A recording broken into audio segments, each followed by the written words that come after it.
Nosotros estamos en una zona netamente selvática. La línea de adyacencia va desde el norte hasta el sur, va desde Modesto Méndez hasta Aguas Turbias, tanto en el norte como en el sur. Esta línea tiene 215 kilómetros de extensión.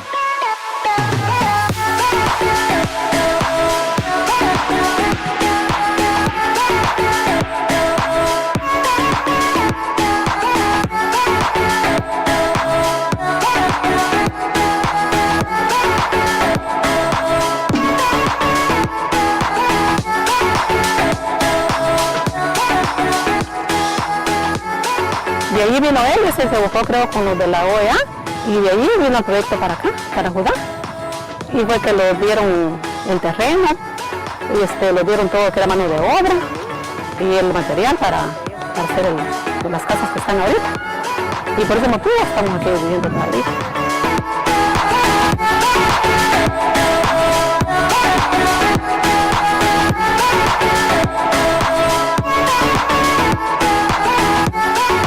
La misión continúa trabajando en la implementación de medidas de fomento de la confianza mientras aguarda el resultado del reclamo que está atendiendo la Corte Internacional de Justicia por la disputa marítima, territorial e insular.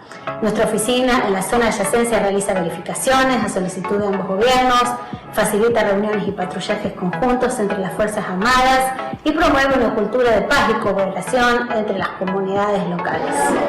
Children will be children, and they have harmony. They don't see each other as a different country, but they see each other that they're growing together.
Esta organización es el guardián regional en defensa de la democracia, la libertad y los derechos humanos.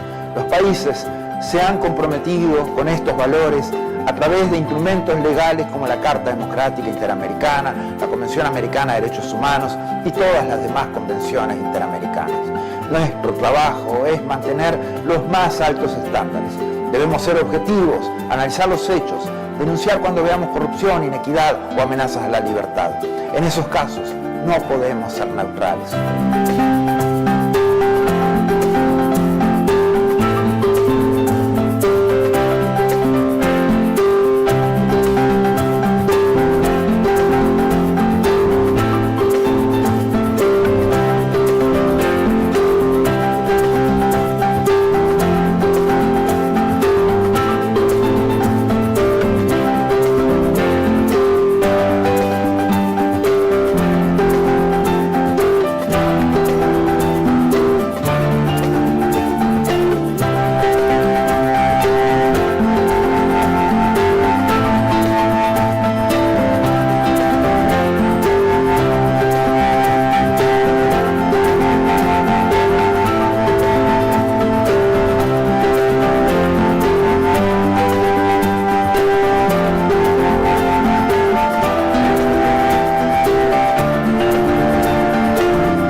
more than 100 years since the inauguration of this building, the OAS headquarters, our institution still brings together the peoples of the Americas to address our responsibilities as a partnership of nations.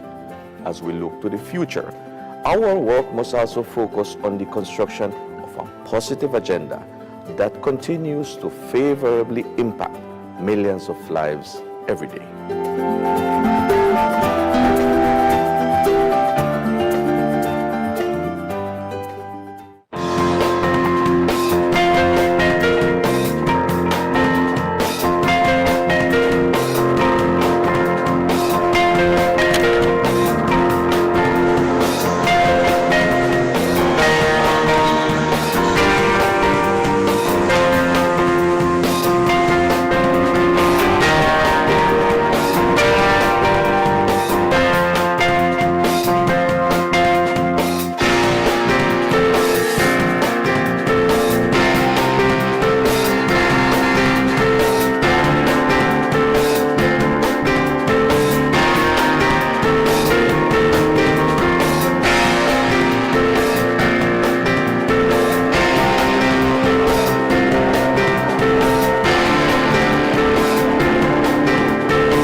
Development cooperation has always been a priority for the OAS.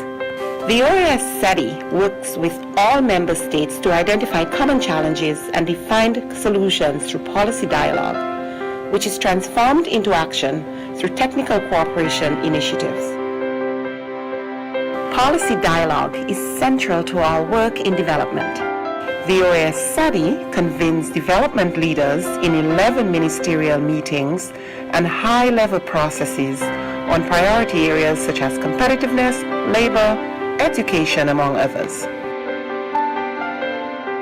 Technical cooperation initiatives emerge from ongoing dialogue and are therefore established with built-in political support.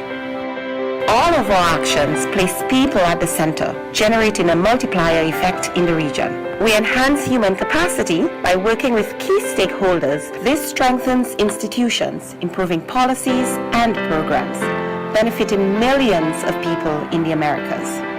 Our ability to deliver results relies on broad collaboration. Partnerships for Development, Cooperación Solidaria, is a unique OAS concept which recognizes that each member state, regardless of its size, wealth, or level of development, has value to share and can learn from others. This concept also includes close collaboration with other partners, amplifying our reach and impact. As we mark 70 years of work on development, we take a look back.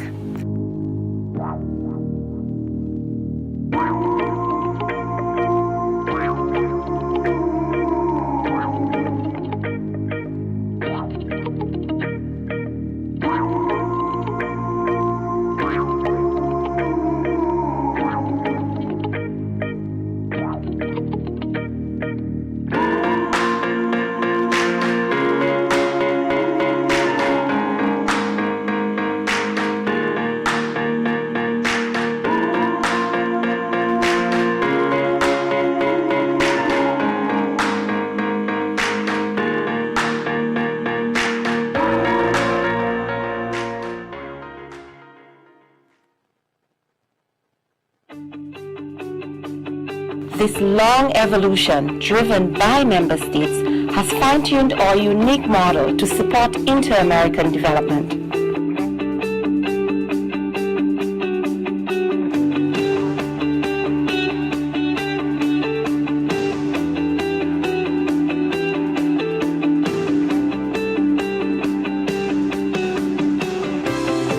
Today, all of our efforts fall into 5 strategic priorities: inclusive and competitive economies, sustainable development, education and human development, decent work for all, development cooperation and partnerships.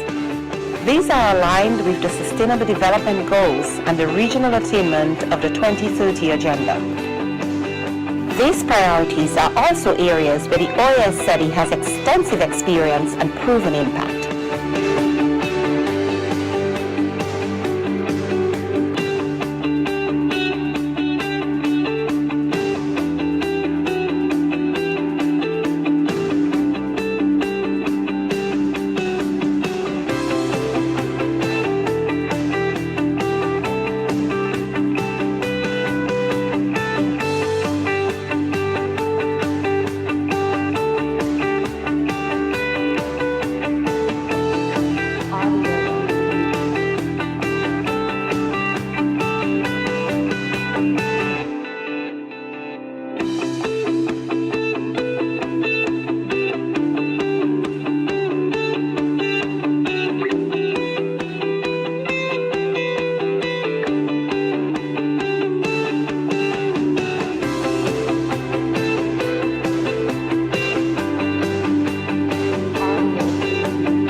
We have come a long way.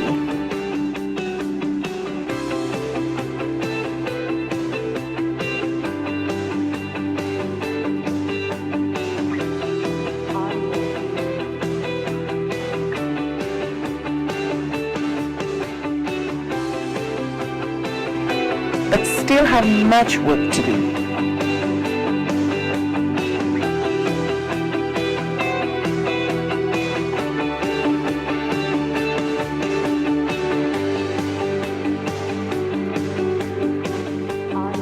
"70 years ago, an inter-American dream and promise was enshrined in the OAS Charter. We can deliver on this promise. Our future leaders are counting on us."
Me and my kids have been there for over an year right now.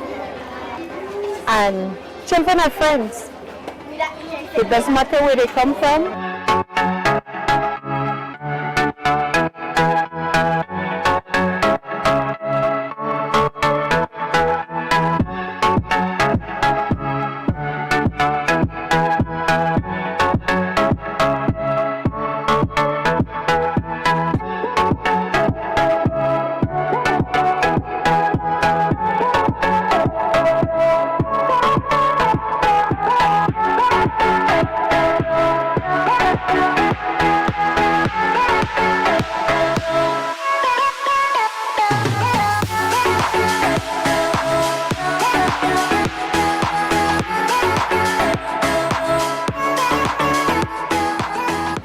Por un lado, trabajamos la cultura de paz, con actividades culturales, con actividades artísticas, como se puede ver, con música como está sonando, pero también por nuestra propia presencia, porque somos básicamente una organización que trabaja el concepto de paz de manera activa. Y acá se puede ver de forma tangible.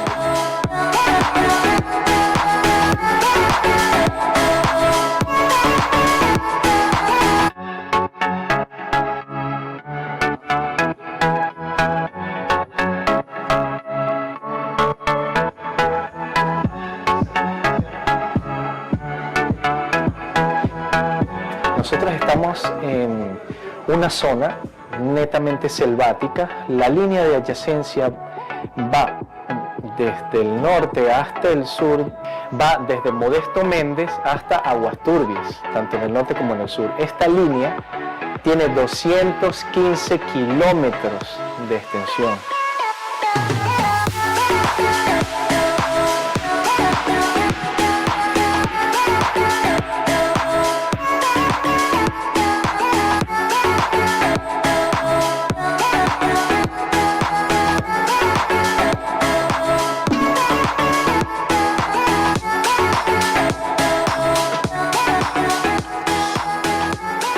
De allí vino él, se buscó creo con los de la OEA, y de allí vino el proyecto para acá, para Judá.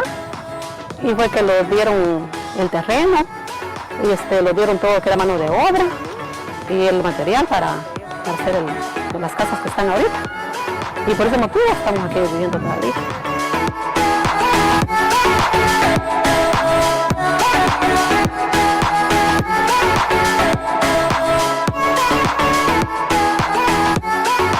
La misión continúa trabajando en la implementación de medidas de fomento de la confianza mientras aguarda el resultado del reclamo que está atendiendo la Corte Internacional de Justicia por la disputa marítima, territorial e insular.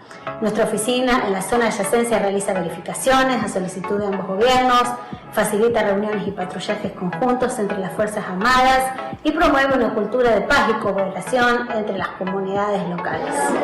Children will be children, and they have harmony. They don't see each other as a different country, but they see each other that they're growing together.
Esta organización es el guardián regional en defensa de la democracia, la libertad y los derechos humanos. Los países se han comprometido con estos valores a través de instrumentos legales como la Carta Democrática Interamericana, la Convención Americana de Derechos Humanos y todas las demás convenciones interamericanas. Nuestro trabajo es mantener los más altos estándares. Debemos ser objetivos, analizar los hechos, denunciar cuando veamos corrupción, inequidad o amenazas a la libertad. En esos casos no podemos ser neutrales.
more than 100 years since the inauguration of this building, the OAS headquarters, our institution still brings together the peoples of the Americas to address our responsibilities as a partnership of nations.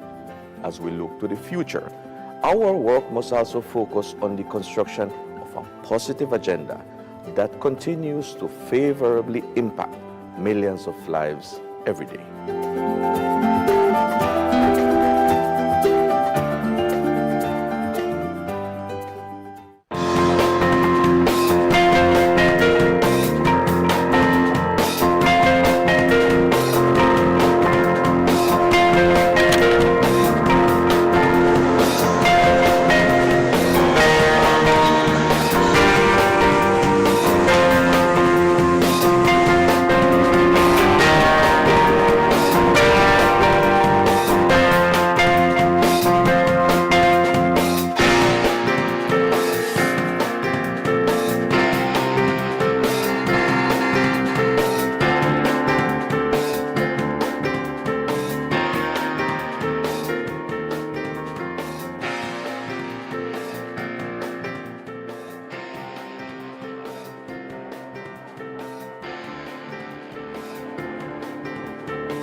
Development cooperation has always been a priority for the OAS.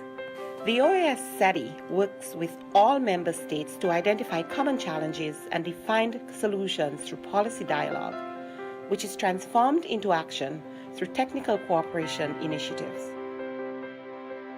Policy dialogue is central to our work in development.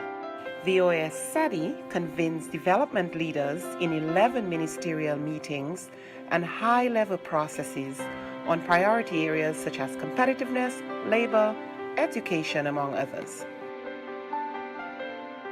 Technical cooperation initiatives emerge from ongoing dialogue and are therefore established with built-in political support. All of our actions place people at the center, generating a multiplier effect in the region. We enhance human capacity by working with key stakeholders. This strengthens institutions, improving policies and programs, benefiting millions of people in the Americas. Our ability to deliver results relies on broad collaboration. Partnerships for Development, Cooperación Solidaria, is a unique OAS concept which recognizes that each member state, regardless of its size, wealth, or level of development, has value to share and can learn from others.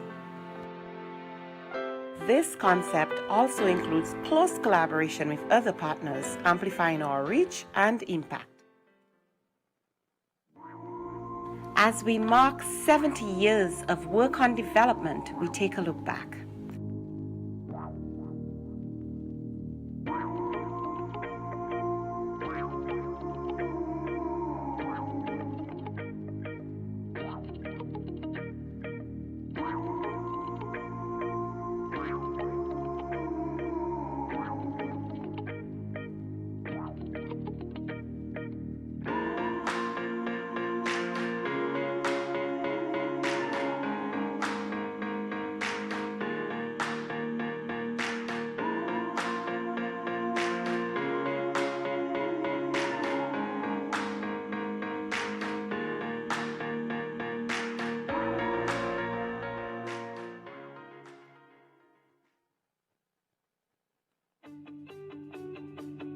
This long evolution, driven by member states, has fine-tuned our unique model to support inter-American development.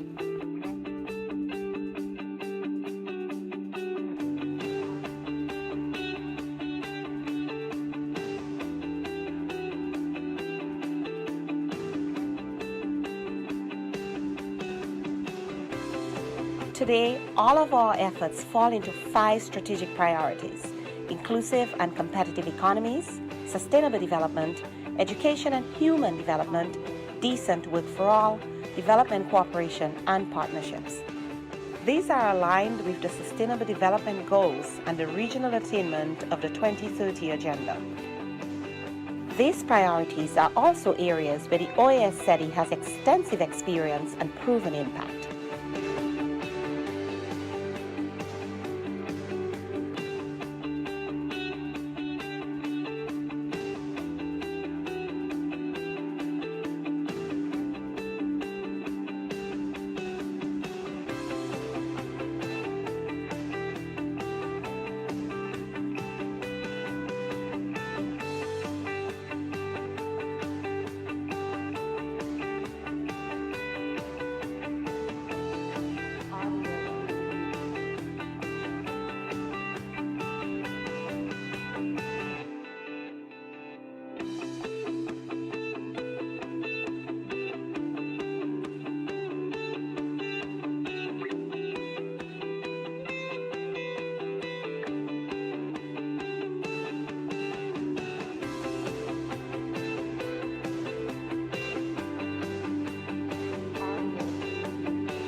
We have come a long way.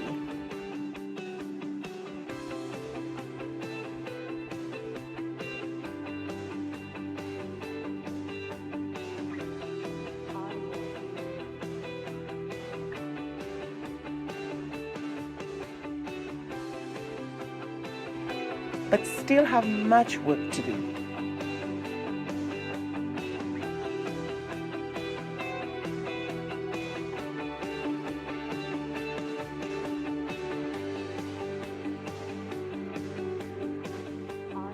"70 years ago, an inter-American dream and promise was enshrined in the OAS Charter. We can deliver on this promise. Our future leaders are counting on us."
Me and my kids have been there for over an year right now.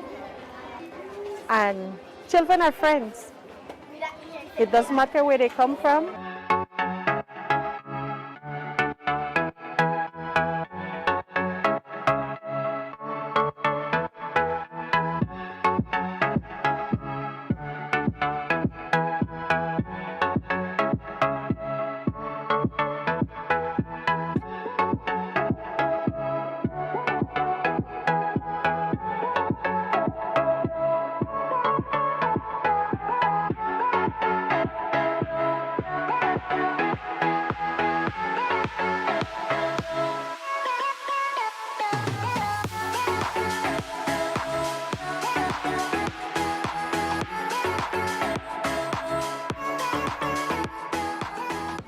Por un lado, trabajamos la cultura de paz, con actividades culturales, con actividades artísticas, como se puede ver, con música, como está sonando, pero también por nuestra propia presencia, porque somos básicamente una organización que trabaja el concepto de paz de manera activa. Y acá se puede ver de forma tangible.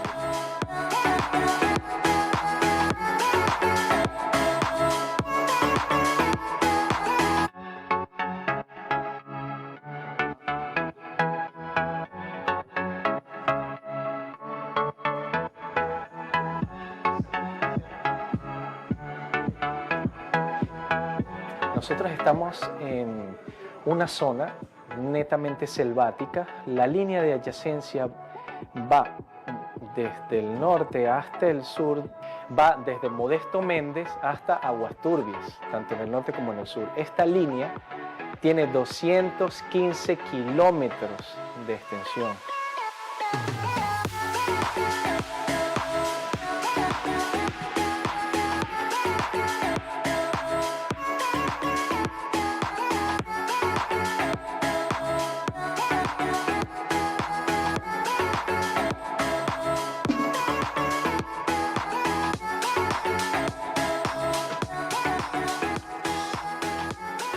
De allí vino él, se buscó creo con los de la OEA y de allí vino el proyecto para acá, para Judá. Y fue que lo dieron el terreno y lo dieron todo lo que era mano de obra y el material para hacer las casas que están ahorita. Y por ese motivo estamos aquí viviendo todavía.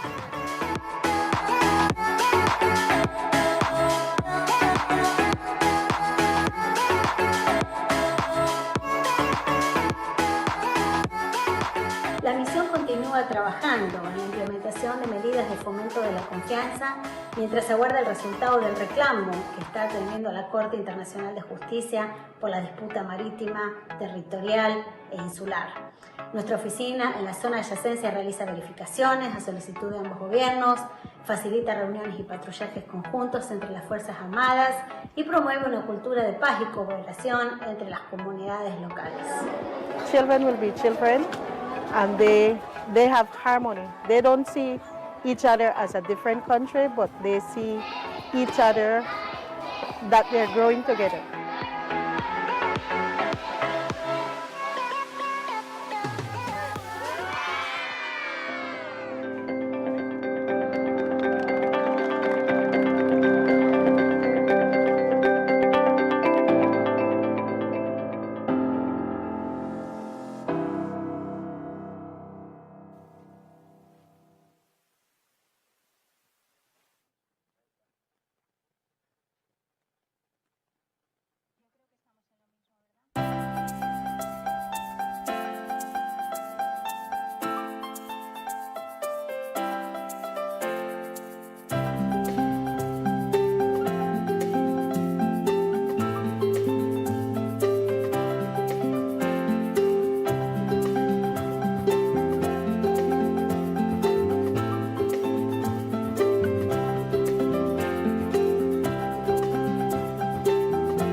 Hoy, esta organización es el guardián regional en defensa de la democracia, la libertad y los derechos humanos. Los países se han comprometido con estos valores a través de instrumentos legales como la Carta Democrática Interamericana, la Convención Americana de Derechos Humanos y todas las demás convenciones interamericanas. Nuestro trabajo es mantener los más altos estándares. Debemos ser objetivos, analizar los hechos, denunciar cuando veamos corrupción, inequidad o amenazas a la libertad. En esos casos no podemos ser neutrales.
more than 100 years since the inauguration of this building, the OAS headquarters, our institution still brings together the peoples of the Americas to address our responsibilities as a partnership of nations.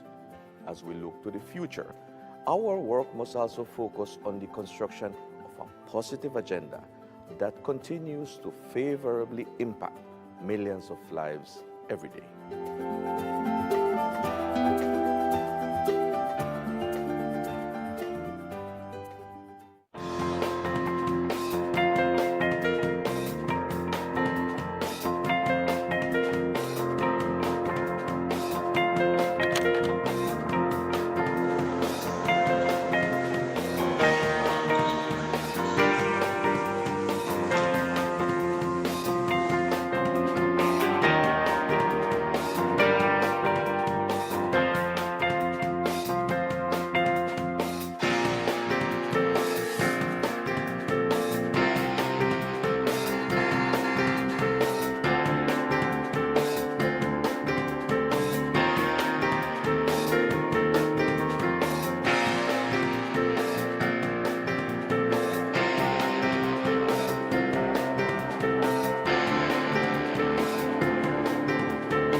Development cooperation has always been a priority for the OAS.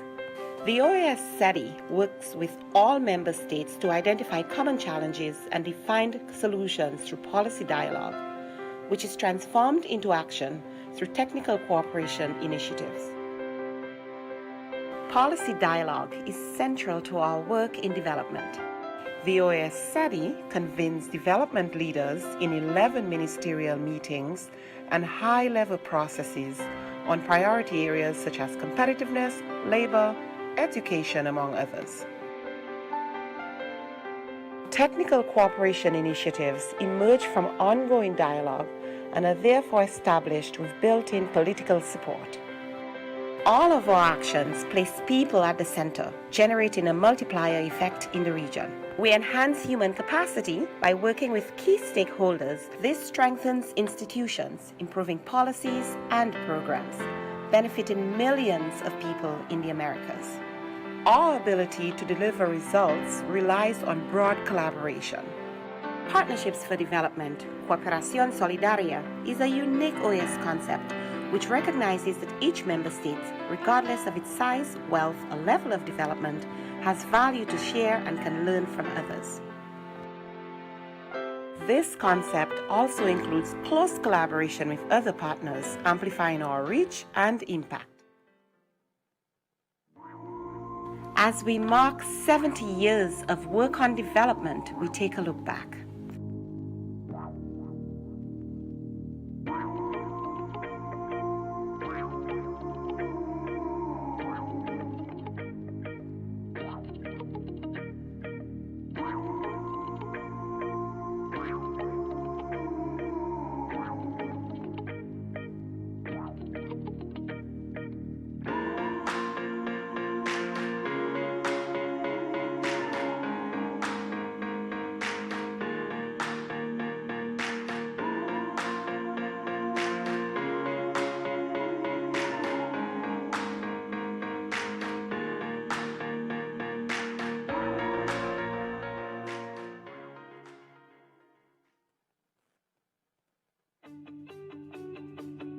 This long evolution, driven by member states, has fine-tuned our unique model to support inter-American development.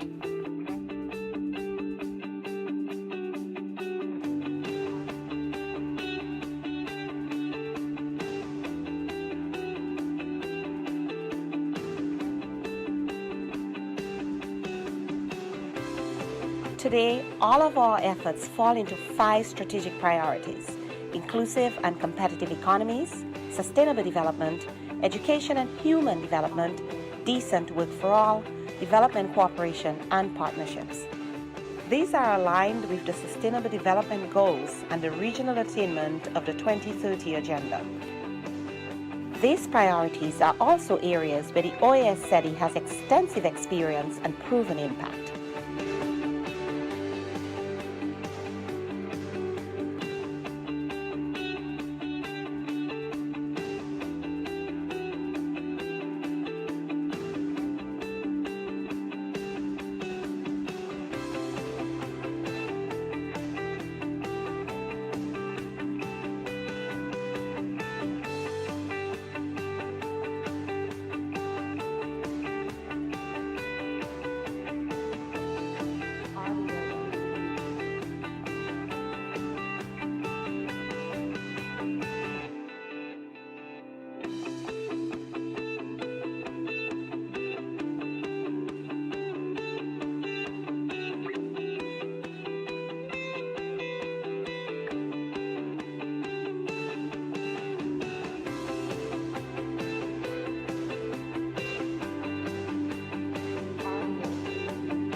We have come a long way.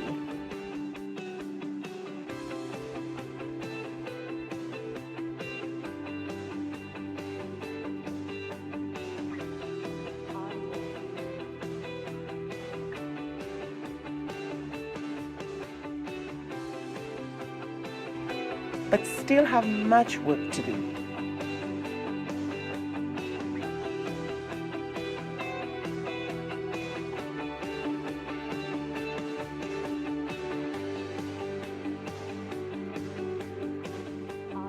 "70 years ago, an inter-American dream and promise was enshrined in the OAS Charter. We can deliver on this promise.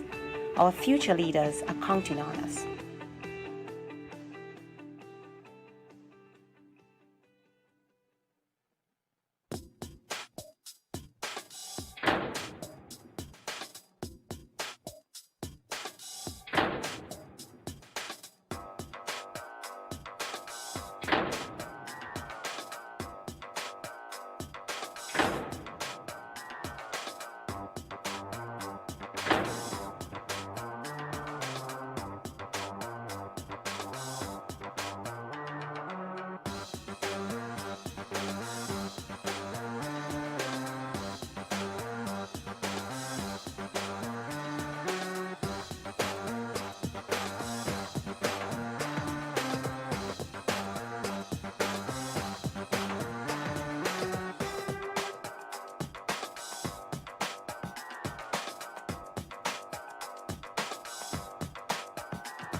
Me and my kids have been there for over an year right now. And children are friends. It doesn't matter where they come from.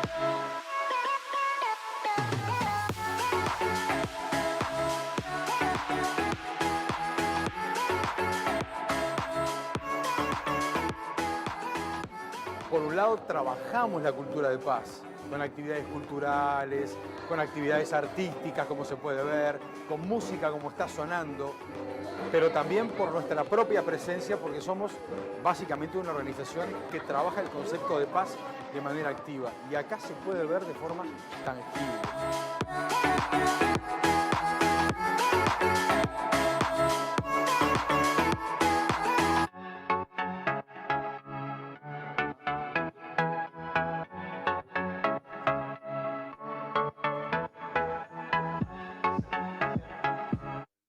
Connected and having done the sound and video test this morning, the image test this morning, we have Bahamas, Brazil, Chile, Colombia, Costa Rica, Ecuador, El Salvador, the United States, Grenada, Guyana, Haiti, Honduras, Jamaica, Mexico, Nicaragua, Panama, Paraguay, Dominican Republic, Suriname, and Venezuela.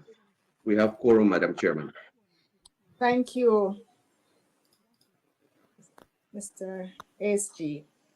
Good morning, Secretary General, Assistant Secretary General, Vice Chair, permanent representatives, alternate representatives, permanent observers, ladies and gentlemen. Good morning again.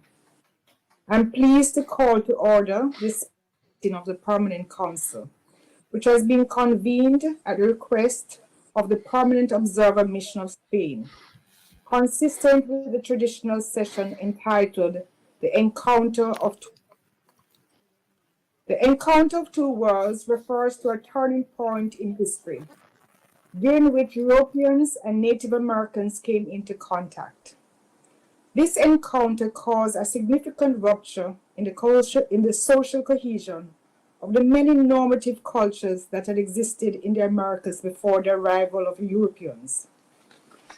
The subsequent interaction of the peoples of both worlds proved tumultuous, particularly for the native peoples of this hemisphere, who were subject to exploitation and extermination, and the African people forcefully brought here as slaves to usher in years of colonization. As with all other encounters of this nature, it brought many challenges and definitive crossroads. Notwithstanding this, the fusion of peoples and cultures that were shaped by centuries of interaction has ultimately given the Americas its unique culture and character today. Therefore, we must recognize that on both sides of the Atlantic, our destiny would be incomplete without each other, and that we are forever bonded by this experience. We must also acknowledge that the legacy of the colonial period is still present in our societies. May this event, therefore, serve as a moment of reflection on our shared past and remind us that in spite of our differences, mutual respect, social and racial equity, and international cooperation are the building blocks for a constructive and prosperous future for all. I'm now pleased to offer the floor to the Permanent Observer of Spain, Ambassador Carmen Monton. Ambassador Monton, you have the floor.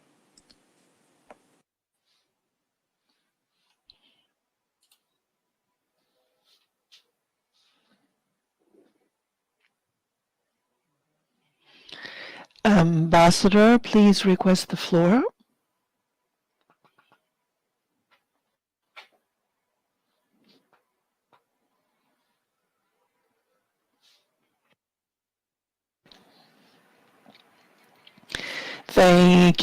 Thank you, Madam Chair of the Permanent Council, Secretary General, Assistant Secretary General, ambassadors, dear colleagues.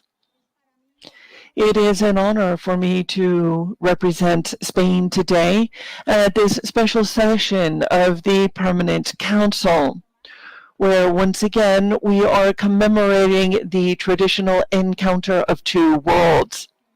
It serves us to reflect on the historic moment which we are experiencing today, given the urgencies of the present, and always with our eyes set on the future.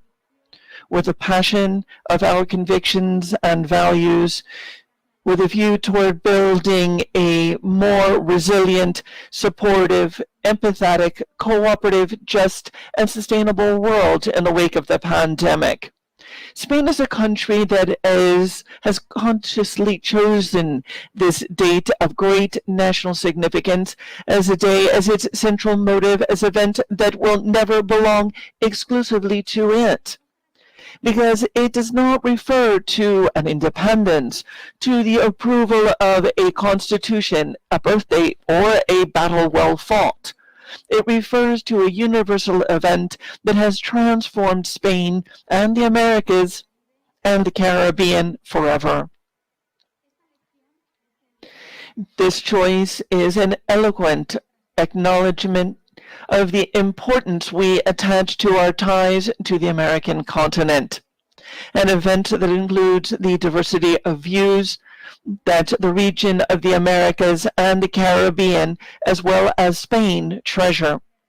Each and every one of them is worthy of respect and appreciation, given that they all form part of a single reality and reflect a common history.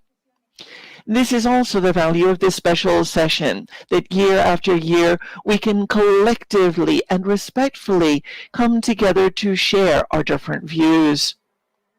A view that, under the light of respect for our diversity and the recognition of what unites us, brings us together in this encounter of two worlds, in this virtual and unprecedented format, with a horizon on the future that we will continue to forge together.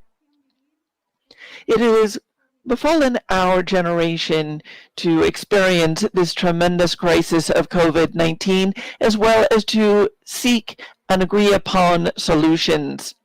The pandemic has set us back in the progress that we had made. Multilateralism and solidarity are the solution. COVID-19 has made us aware that we are part of a single world. Our homeland is humanity. 2020 is a year in which we are facing an unknown challenge, one from which we have already learned many lessons. Some of them have been very hard lessons. On this point, I would like to show my solidarity, as well of Spain as a whole, for the loss of human life and for all of the suffering. I would also like to make a heartfelt recognition of the admirable effort being undertaken by our health professionals, more than 70% of whom are women who are on the front lines of the fight. I would also recognize all those people who make life go on, and to the citizens who are following the recommendations of health authorities responsibly and with a daily commitment to fight this pandemic. Each of these individuals make me believe that not only will we be able to overcome this pandemic, but also that there is hope to be able to change this world. I confess that I have found a way to reconcile myself with the young girl that I once was, who read the nonconformist Mafalda, who the British Kino, who recently passed away, made her say, "It turns out that if one does not hurry to change the world, then the world changes one." We do not choose the world or the time in which we live, nor our history, nor our sex, nor the color of our skin.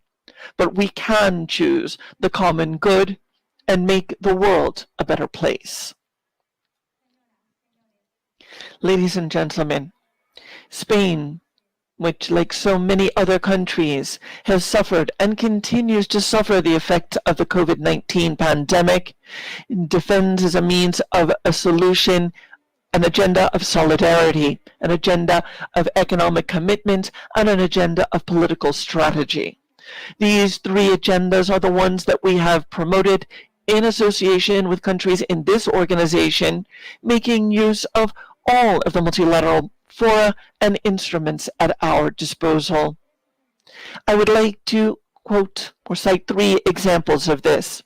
On April 20th, with the support of the Ibero-American General Secretariat, along with Argentina, Chile, Colombia, Costa Rica, Ecuador, Mexico, and Peru, countries that I thank for their involvement, we initiated the so-called dialogues to defeat COVID-19. These dialogues that have taken different formats and that have involved practically all Latin American countries. On May 26th, we held the International Donor Conference for Venezuelan migrants and refugees in neighboring countries. in conjunction with the International Organization for Migration and the UN Refugee Agency, ACNUR. I am grateful for the participation of the Secretary General of the OAS, Luis Almagro, in that initiative. Thirdly, on June 24th, through the initiative Together for the Response to the COVID-19 for Latin America and the Caribbean, led by President Pedro Sanchez, we sought the support of the IMF for Latin America and the Caribbean middle-income countries to support the pandemic crisis. We thank Colombia, Argentina, Costa Rica, Chile, Dominican Republic, Ecuador, Peru, Paraguay, and Uruguay for their contribution to a joint and multilateral supportive response. Continuing with this initiative, President Pedro Sanchez, at the most recent UN General Assembly, stressed that the income levy of a country cannot be the only criterion for it to access international financing instruments. Therefore, we must rethink the system so that the most vulnerable countries classified as middle income can also receive the essential international support needed to reactivate their economies. The member countries of this organization can rest assured that whatever our own challenges may be, Spain will always have you at our hearts and in our minds. We share with the Organization of American States fundamental, unwavering values and commitments. The defense of democracy and the promotion of human rights are as inalienable for this organization as they are for Spain. Likewise, security and the promotion of comprehensive and inclusive development based on social justice and effective equality among all citizens are equally important.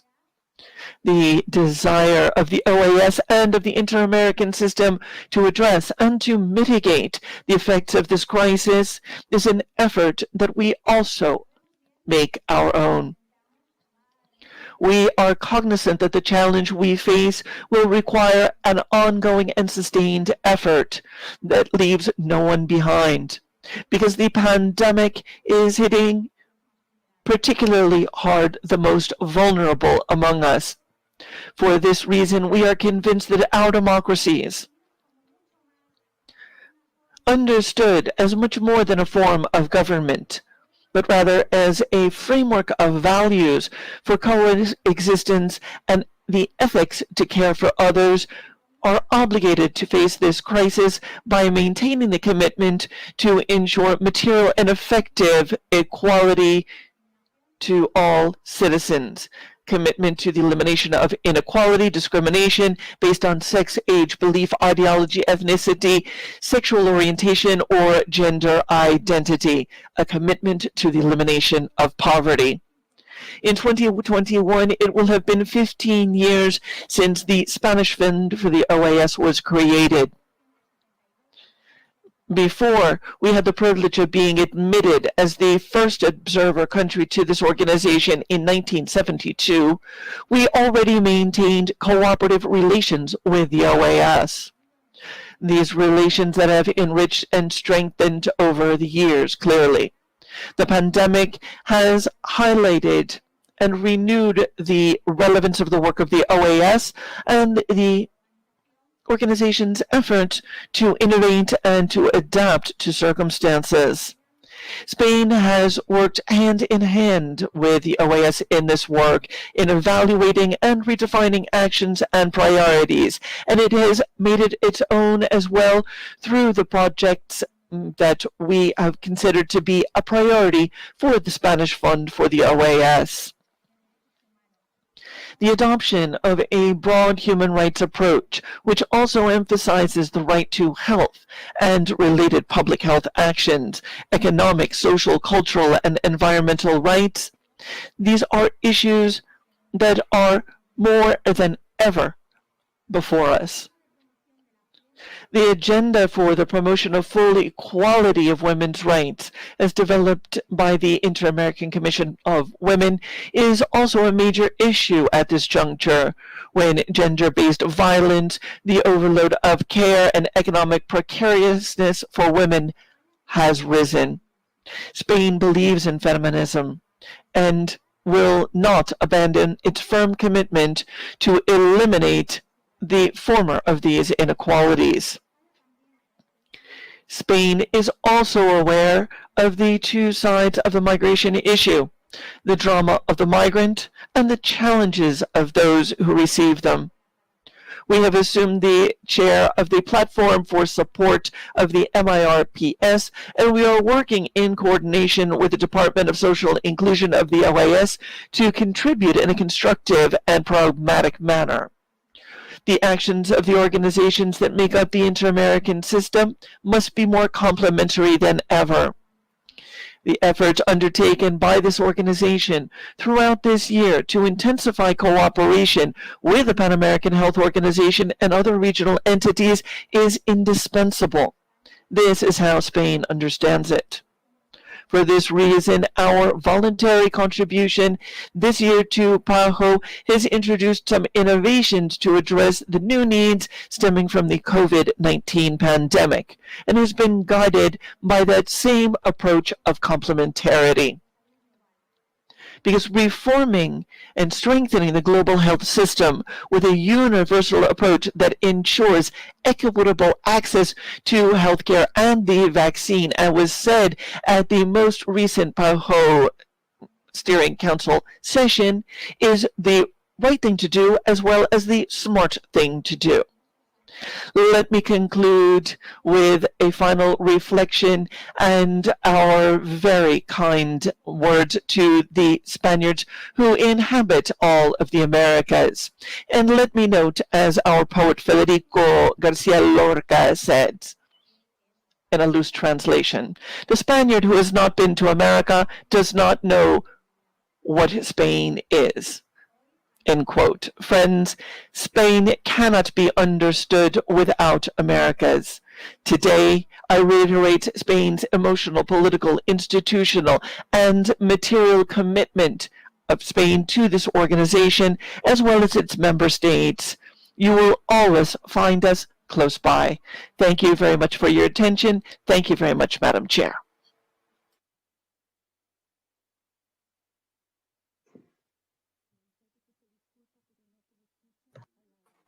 From the interpreters, the chair is muted. Yes, thank you. Thank you very much, Ambassador Monton, for your very timely remarks. It was appreciated. I will now offer the floor to the regional coordinators.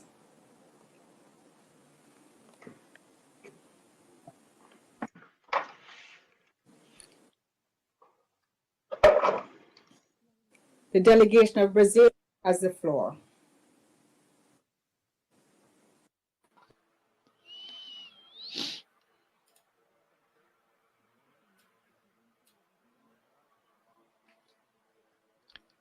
Good morning, Ambassador. Good morning, Secretary General, Assistant Secretary General. I would initially like to congratulate the permanent observer of Spain in the context of this activity, which is traditional now in our organization. This is the first time that we have held this gathering virtually. From the interpreter, the sound at origin is extremely low. We will do our best to be able to provide a rendition. Given the importance of this council meeting, and I'm referring to the active participation of Spain in all of the activities of the OAS. We can thank Spain for the solidarity, for the cooperation, but also the social effort across the Americas through this ongoing relationship. Despite its complexities, it is an encounter of two worlds. And I of course, would not want to overgeneralize the history of Brazil, we can nonetheless see tremendous parallels between and among the experiences that you have noted and the history of Spain and the other countries in South America. Today, of course, that there is a historic relationship and also one of peace and cooperation currently. Therefore, we look forward to further cooperation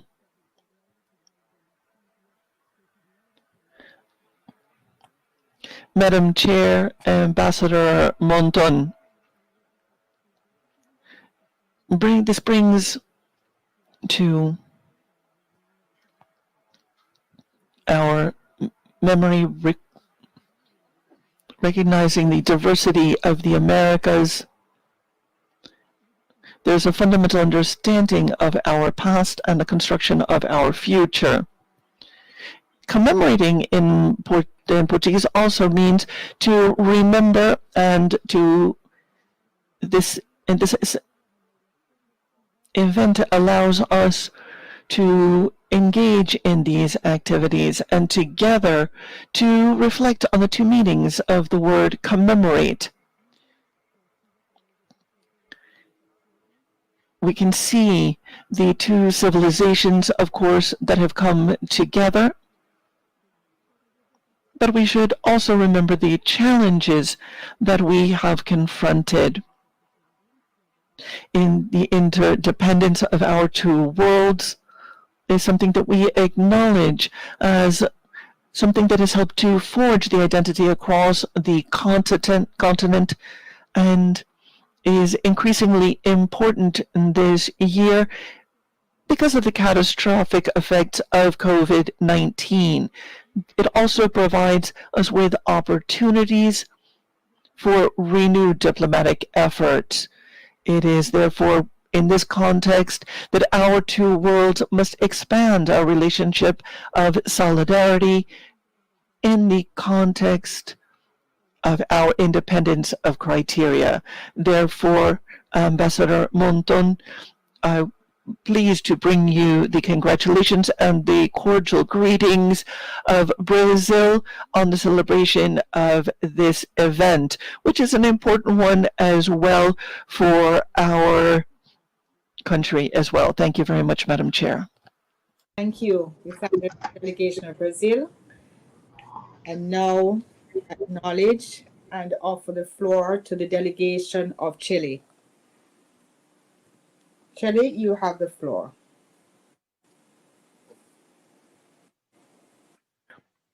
Muchas gracias, señora Presidenta. Thank you very much, Madam Chair. Let me take the advantage of this opportunity to wish you very much, Madam Chair, in your role as the chair of the council as well as the role within the organization. I would like to congratulate the Kingdom of Spain, a permanent observer to our organization, on this date that is so important, as well as recognize the ongoing efforts of Spain and its contribution to the OAS, which acknowledges its role as a strategic partner. We have the closest of ties with Spain.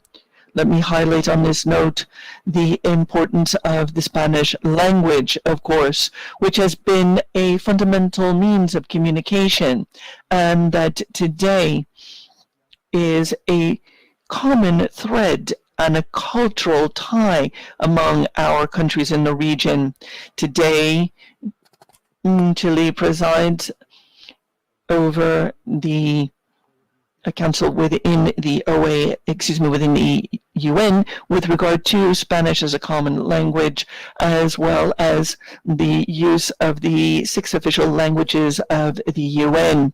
UNESCO has recognized the important work of two countries that we believe are very much akin to us and engages in the work of highlighting the Spanish language. Chile highlights this effort working hand in hand with UNESCO to strengthen the relationship among Spanish-speaking countries. We would also like to note the work this year in the celebration of the crossing of the Strait of Magellan by Sebastián Elcano and Fernando Magallanes. This celebration this year, again, this brings together Spain, Portugal, Chile, Argentina, and many other countries. In addition, the Ibero-American Conference, established in 1991 and composed of 22 states, is an organization that constitutes a bridge for political cooperation within Spain, Andorra, Portugal, in the context of promoting culture, education, and others. Profundizar los lazos. This mechanism has made it possible for us to deepen our ties, seeking common goals in this multilateral system. Mr. Chairman, to rise to the challenges here at the OAS and other countries as well, we all have to work together. We see in Spain a partner, a friend, that with which we have a common history and many ties. And I wish the best for you on your anniversary, your birthday.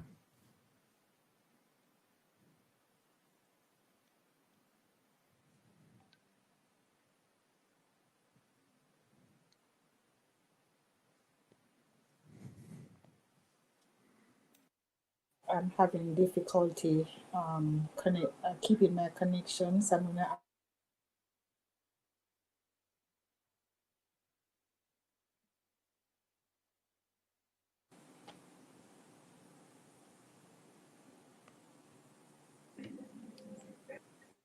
we thank the delegation of Chile and now offer the floor to the delegation of Ecuador.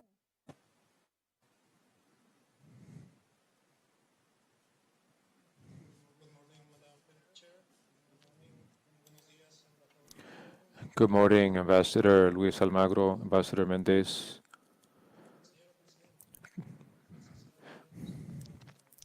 I'm pleased to greet the permanent representative of Spain, Carmen Monton, and to thank her for having convened this special meeting of the Permanent Council to address talk about the coming together two worlds. Now, without going into the different historic interpretations that we have, we can't deny the universal transcendence of this event, and politically, socially, and economically speaking. That said, this commemoration also reminds me of the unequal consequences of this encounter that brought suffering to ancestral peoples and cultures that we continue to see. In Ecuador, October 12th, we celebrate the Day of Interculturality and Plurinationality as a means to underscore the need for dialogue between the different cultures and worlds of knowledge, and to strengthen diversity and unity with the view toward building an inclusive, peaceful, and socially just state. We see this as a reality that calls for an ongoing mutual learning process and a key part of development and strengthening of democracy. So that's why my delegation thinks that we need to go beyond archetypes and to come up with a perspective and inclusive dialogue about the Americas today, about its cultural diversity and wealth, which will pave the way for us to achieve the fair aspirations of progress and development. Under the current circumstances resulting from the COVID-19 pandemic, it's important for us to stress that diversity is our strength. As heterogeneous societies, underscoring the value of the original peoples and the different cultures and nationalities, we should promote holding a comprehensive dialogue to strengthen solidarity as the keystone for greater prosperity without leaving anyone behind. Now, October 12th, the National Day of Spain, I congratulate Ambassador Monton, and I recognize what your country has done by way of dialogue with the member states of the OAS And Ecuador wants to continue to strengthen the ties that bring us together bilaterally and within the world of Iberoamerica. Thank you very much.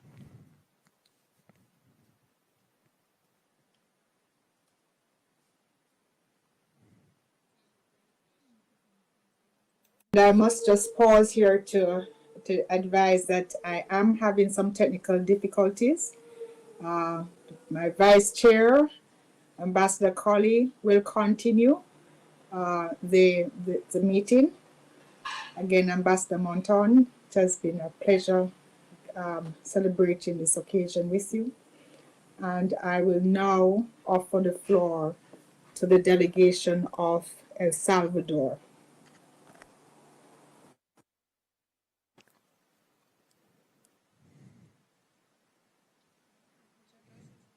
Thank you very much, Madam Chair. The delegation of El Salvador joins the expressions of fraternal greeting to Spain on the occasion of its National Day, which we celebrate, and I personally congratulate Ambassador Carmen Monton and her diplomatic corps. This year, this is being held during exceptional circumstances resulting from COVID-19. Spain was hit early by the terrible impact of this pandemic, and that is reason for us to offer our solidarity to you and our condolences for the victims and their family members, people who are lost. But despite that, Spain has kept up its spirit of cooperation and bolstered commitment for the purpose of this organization, as well as regional and bilateral solidarity. This is the beginning of a common history today, which, while it was traumatic and unequal in how it affected us in the beginning, that is how the original peoples were affected, it has evolved over time, creating a strong relationship of partnerships for development. It is precisely that relationship what should prevail at times of uncertainty and difficulty, such as what we find ourselves in right now.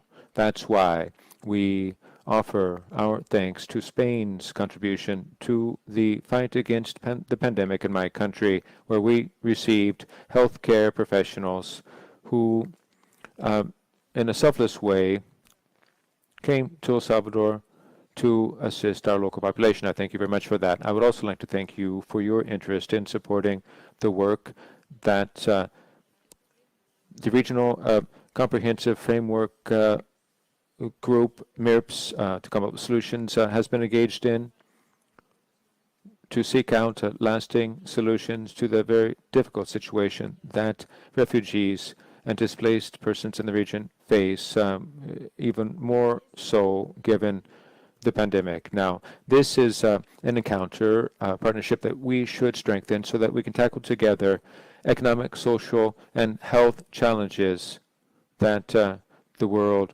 has presented us with. Thank you very much.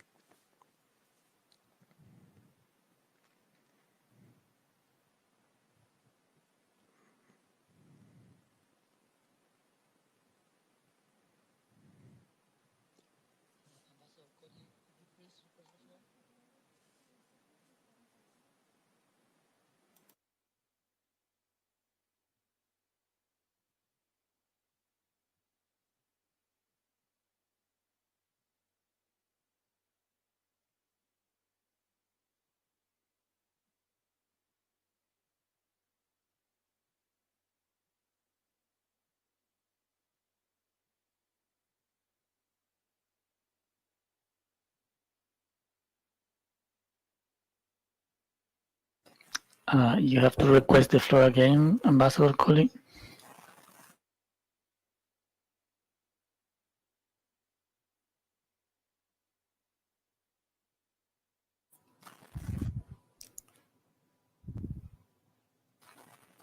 Perfect, Ambassador. We can see you and we can hear you. Good morning, colleagues.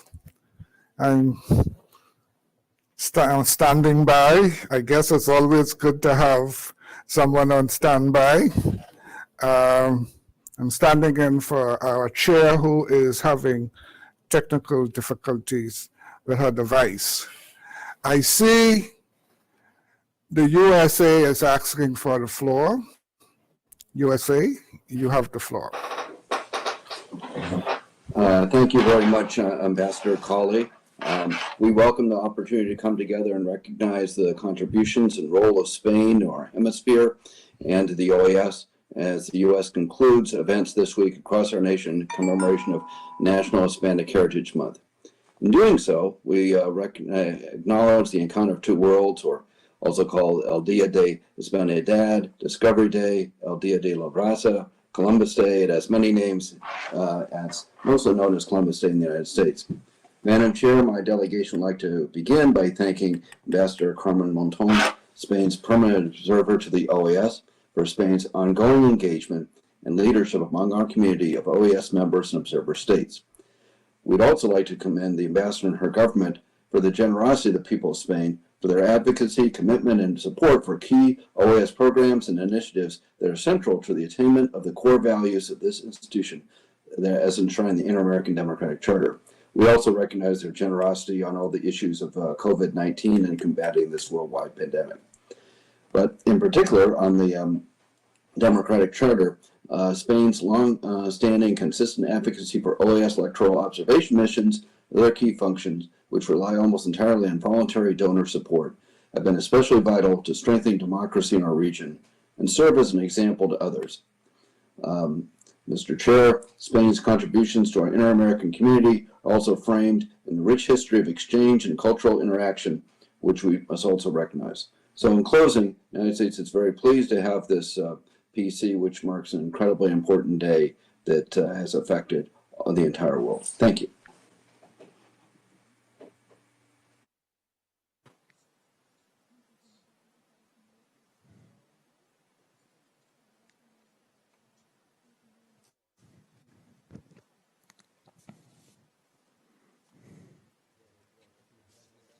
Thank you very much. Good morning. I welcome and greet all of the authorities, Madam Ambassadors, and Madam Ambassador Carmen Monton, Permanent Representative of Spain or Observer of Spain. And I appreciate that the focus that she gave in her words. Now, I'll be brief. If I were to try to sum up in one word this period that we are going through, it would be globalization. Because if before we thought of a global village that was interconnected by vectors that went off in multiple directions, and from a certain standpoint that is true, because there is technology now that reaches everyone. But at the same time, we have seen an incredible degree of concentration in a few years, a lot of wealth concentrated in few hands.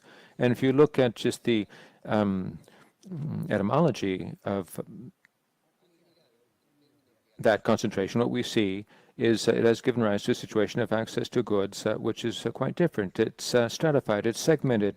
It's not all of humanity in this global world and global village that has access to the same goods, but rather we actually are going in the opposite direction. That's why I would say that the word globalization is, at best, a misnomer. It's wrong. But thanks to technology, a countervailing force is that we have greater access to other cultures, Eastern cultures,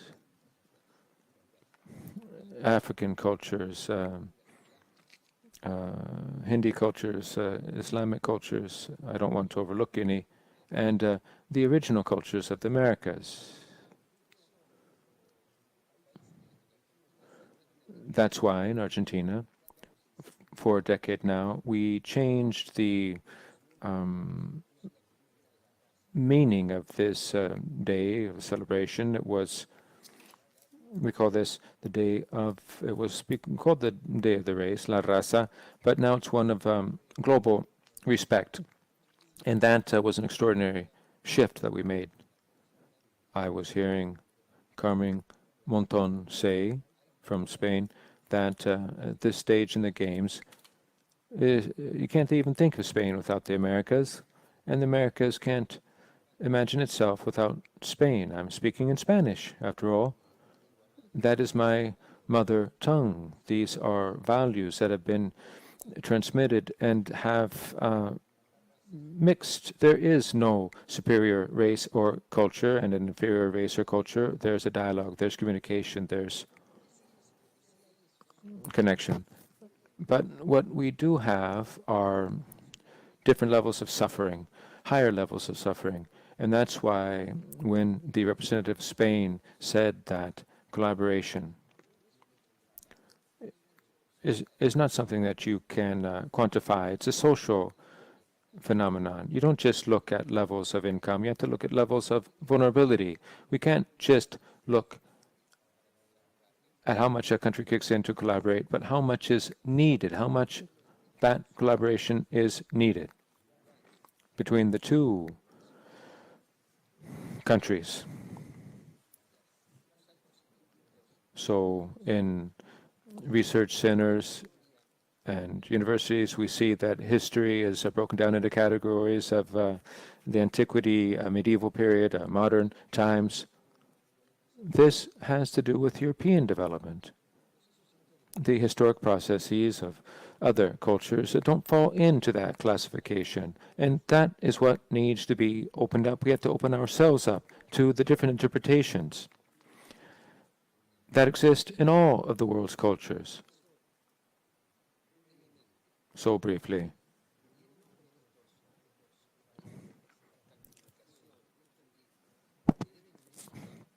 these different values that should come together. My love for my land, the defense for our each country's defense for its sovereign states, on the one hand, but in communication with an ongoing universal dialogue and universal shared cultures.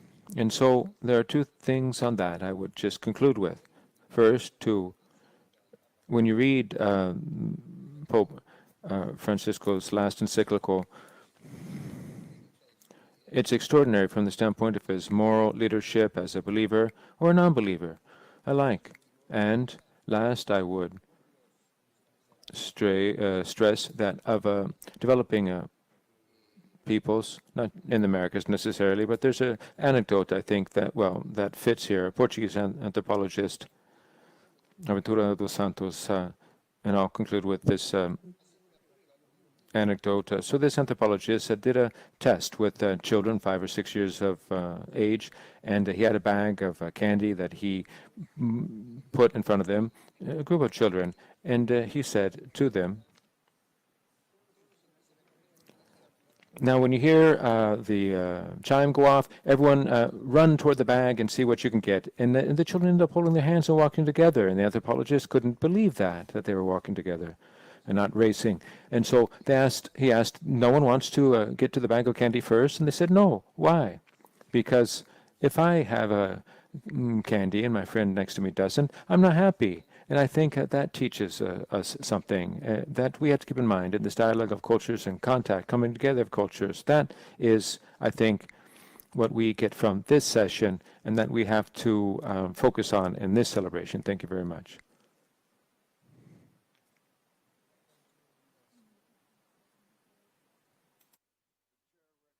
The chair recognizes the distinguished representative from Peru.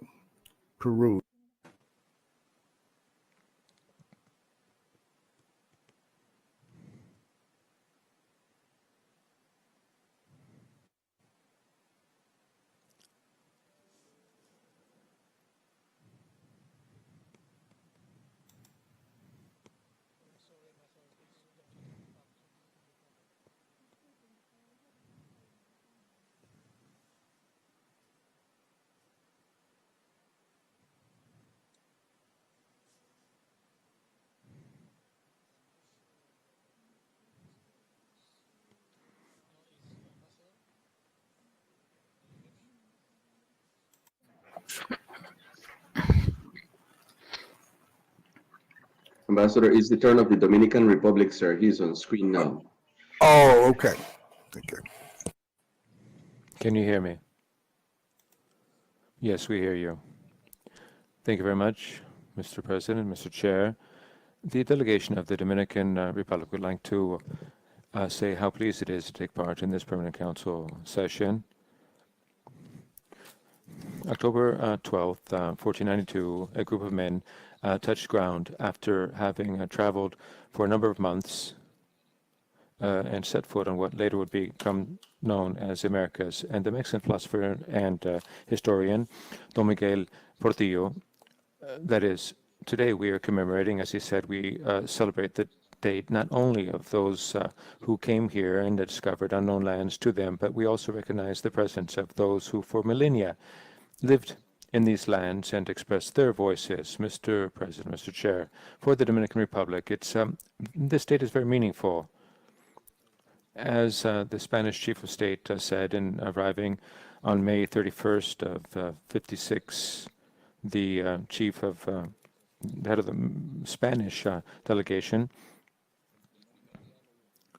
the first dialogue that took place, the first mass that was held, the first gathering, hearing, and the first university, although some call that into question, happened there. That was the land in which the first words in Spanish were heard and where Spaniards learned the first indigenous languages or words. And to this we have to add that in our land, that was the first capital, Santo Domingo de Guzman, the first capital of the New World, declared World Heritage Site, Hispaniola. That island was the port of entry for the Americas to receive a whole world of advanced development relative to us, not just from Europe.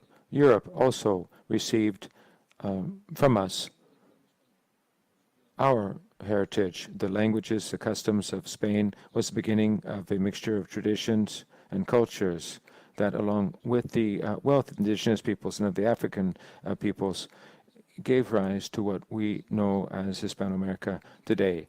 Mr. Chairman, there are connotations and meanings that are different when we think of this event.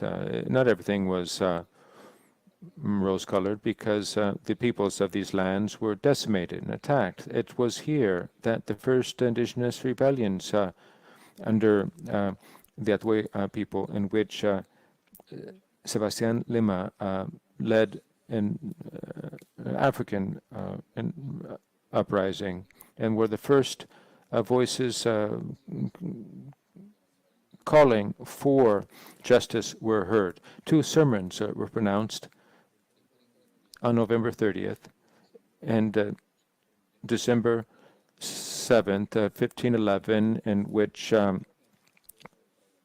speeches were given, speaking out against these injustices. Fray Bartolomé de las Casas also wrote about the violations of the indigenous peoples of Mexico, and so the DR has been sharing this history with Spain since December 5th of 1492, when the first Spaniards set foot on our island. Today, this relationship is ever stronger, with the strong ties of friendship and cooperation and exchange that we have with each one of the member states of our organization. On this very special date, we express to the Kingdom of Spain, to its government, and to its people, our congratulations for your National Day, October 12th. And we make vows for the ever stronger ties based on mutual respect and a strong spirit of collaboration, with our best wishes for peace and prosperity. Thank you very much.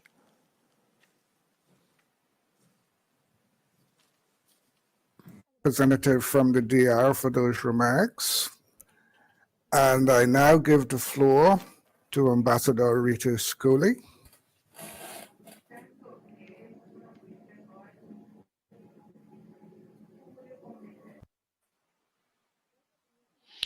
Thank you very much, Chair. The delegation of Guatemala thanks the Chair of the Permanent Council for convening this gathering, as well as the Permanent Observer of Spain, Carmen Monton, for hosting this traditional extraordinary session at the Encounter of Two Worlds, as well as for her heartfelt and meaningful remarks on this occasion.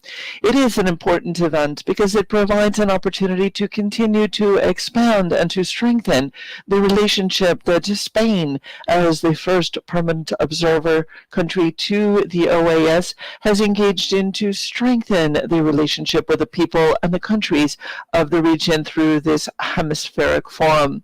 Guatemala, Mr. Chair, would like to acknowledge the ongoing effort of Spain and their tangible effort both in the organization and across the region, supporting the 4 pillars that guide the organization, particularly because in this globalized world, we share challenges that affect both the Americas as well as other regions of the world. It is important to have Spain with us, walking hand in hand with our region, working together to expand our horizons and our opportunities in human rights, democracy, individual and collective rights, as well as security. We acknowledge that through the OAS Spanish Fund, there are a number of activities within the organization that focus on the construction of peace, human rights, security, and development, as well as electoral observer missions, and a number of other activities that have been possible thanks to this fund, which is also supported bilateral collaboration between CARICOM and SICA along with side of Spain. Therefore, I would like to congratulate and thank Spain for chairing the comprehensive framework for the solution to the forced displacements in Central America and Mexico, the MIBRS. We will look forward to working jointly with Spain in support of the countries of this sub-region. I also would like to express the solidarity of Guatemala to the people of Spain for those who have suffered from COVID-19. We therefore send through Ambassador Carmen Monton a very heartfelt greeting and congratulations on this august occasion. Thank you.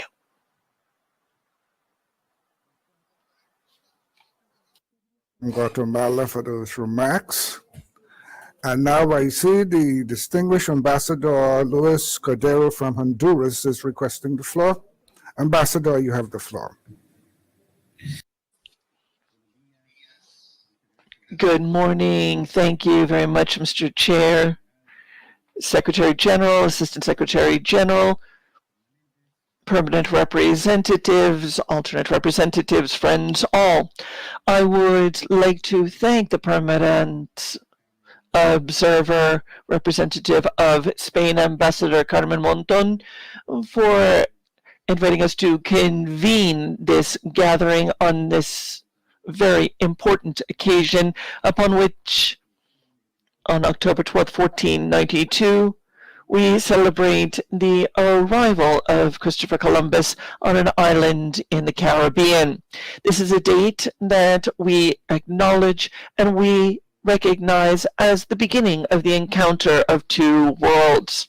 This forged a new identity as a result of this fusion of the original peoples of the Americans and the Spanish who arrived on our shores. This has led to social, economic, cultural, and a broad array of developments as we know across the centuries. Today we come together to fight this pandemic, the COVID-19 pandemic. We are working jointly for the well-being of our peoples. COVID has opened our eyes and enabled us to act hand in hand, step by step, in our effort to combat this pandemic. Therefore, we would like to particularly acknowledge the strong ties between the Republic of Honduras and the Kingdom of Spain, and therefore we recognize the government and the people of Spain. Congratulations, Madam Ambassador, on the celebration of this very important date.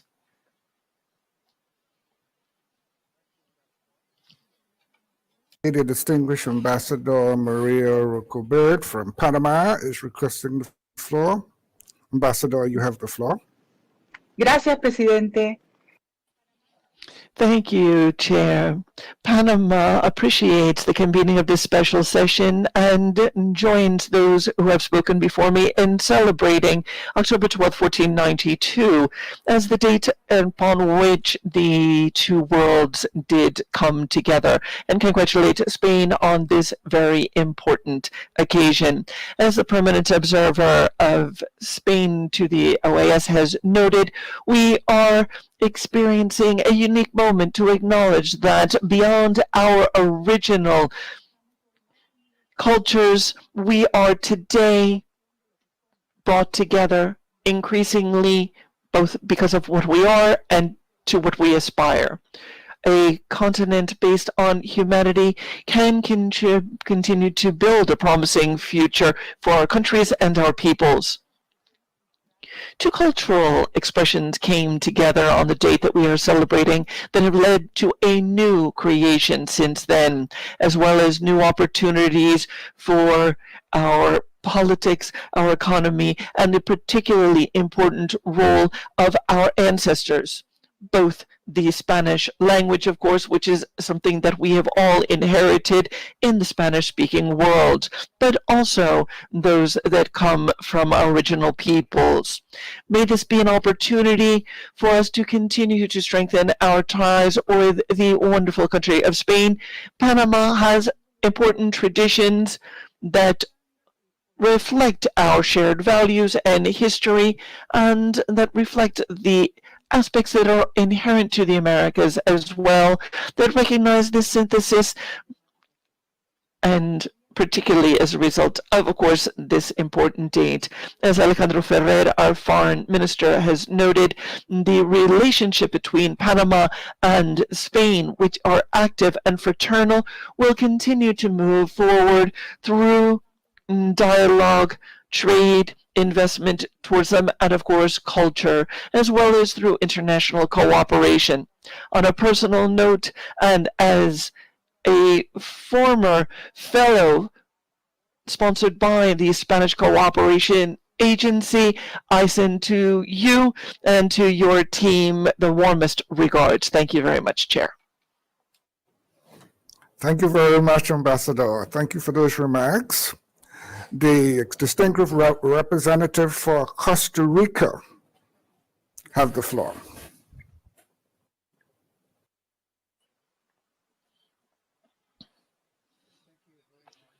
President. Costa Rica se vale. Costa Rica appreciates this opportunity to congratulate Spain and to commemorate this important date on which we acknowledge and recognize particularly the role of Spain as a permanent observer in this organization for their contribution and particularly to the programming of the OAS.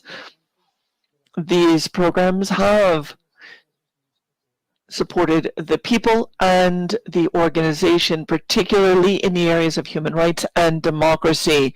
We bring our cordial greetings to Ambassador Carmen Monton. Thank you very much, Mr. Chair.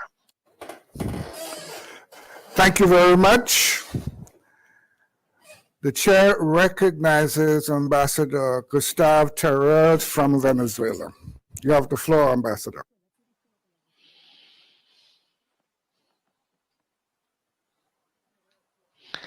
Thank you very much, Chair.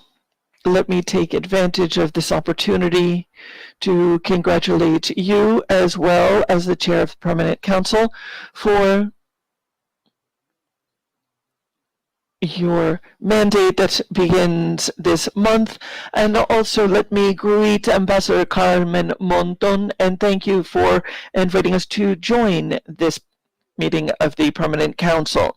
Venezuela and Spain are linked, of course, by the heritage that has led to the creation of our country. We, of course, were created under Queen Isabel, who ensured that we were granted the same rights as others. In the war with Spain, we fought side by side on both sides of the battle, both those that sought independence and those that sought to maintain the royal powers. We still worked and fought in that context as locals, as indigenous peoples, and as people who came from the Spanish tradition. We, of course, have gone through a number of changes and many very tough times, including the dictatorship that we currently confront. In the 1940s, we also became a member of the international community and the group of Spain, in that we have received at that point over 1 million refugees from Spain during the troubles in the 1940s in that country. They too suffered from the dictatorship, as we again are seeing today in our own country. Today, the people of Spain seek to reforge their lives, as do the people of Venezuela. We appreciate the support and the solidarity that has been expressed, particularly the creation and the Spanish support of the donors for Spanish migrants, displaced persons, and the fundraising that Spain has spearheaded in this regard. And we also appreciate the support of Spain of the recognition of the legitimate government as president of Juan Guaidó. We also recognize, therefore, the important words on the concept of Hispanic identity, which is at the center of our Hispanic identity. It is a moral aspect. It is not something that is subject to whim. Spain has brought our history. It is the center of gravity. It is something that we will see with time that lasts beyond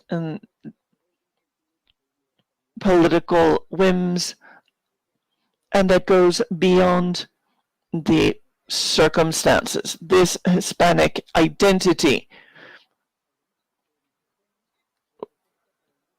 that is an inspiration for us all is, again, similar to the role of Rome that was at the heart of the Roman Empire.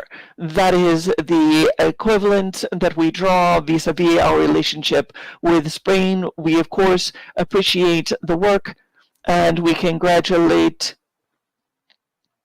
on behalf of the interim government of Venezuela, the government of Spain. Thank you, Mr. Chair. Apologies from the interpreter. The speaker was reading a quote to which we were not privy, with significant background distractions. The chair thanks the distinguished ambassador from Venezuela for those remarks and recognize the distinguished representative from Colombia.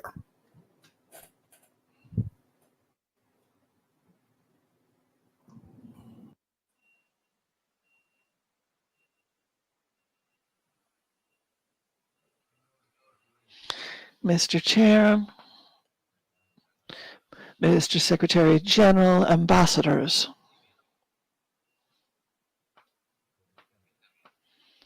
May I first, Madam Ambassador of the Kingdom of Spain, Ambassador Monton, express our congratulations on behalf of the delegation of Colombia on this august occasion. Mr. Chair and Madam Ambassador, thank you for the initiative to bring us together on this special occasion to commemorate, as is now a tradition, to recognize the arrival of Spain on the continent and the favorable impact that that has had on our cultural, religious, and political heritage.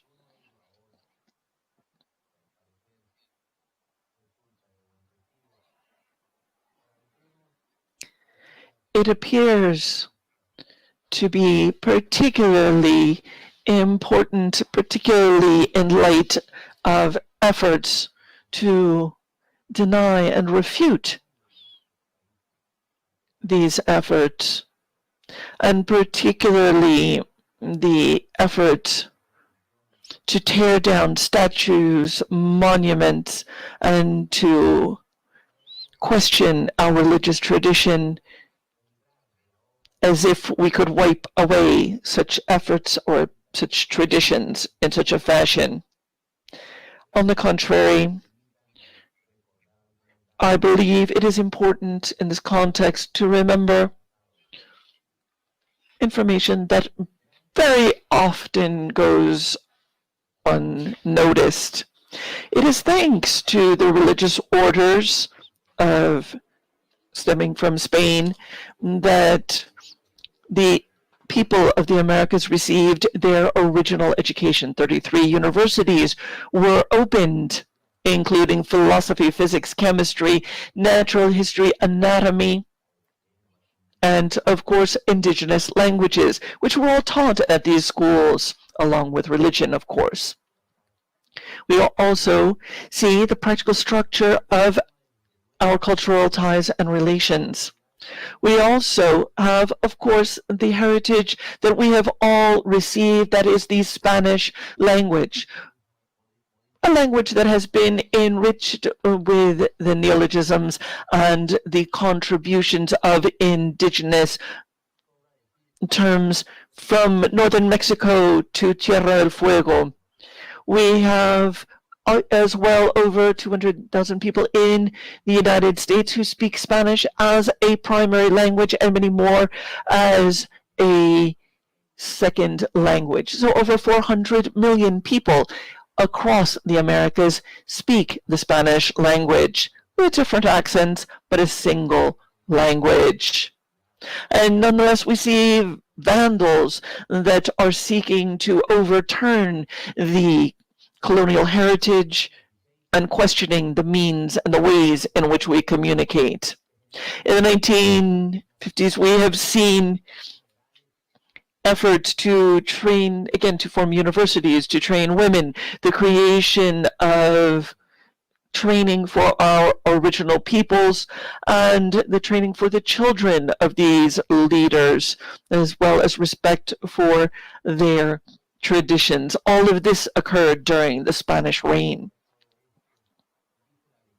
Despite this, there is the legend and a widespread belief that the Spanish were the enemies of science under standards and that supported a dark age. But this is not, of course, the case. The first printing press, 1541, the first public autopsy in 1579, to inquire the nature of a pandemic that decimated the entire continent, as well as efforts at vaccination across the region, all again inspired by or during the Spanish Crown's rule.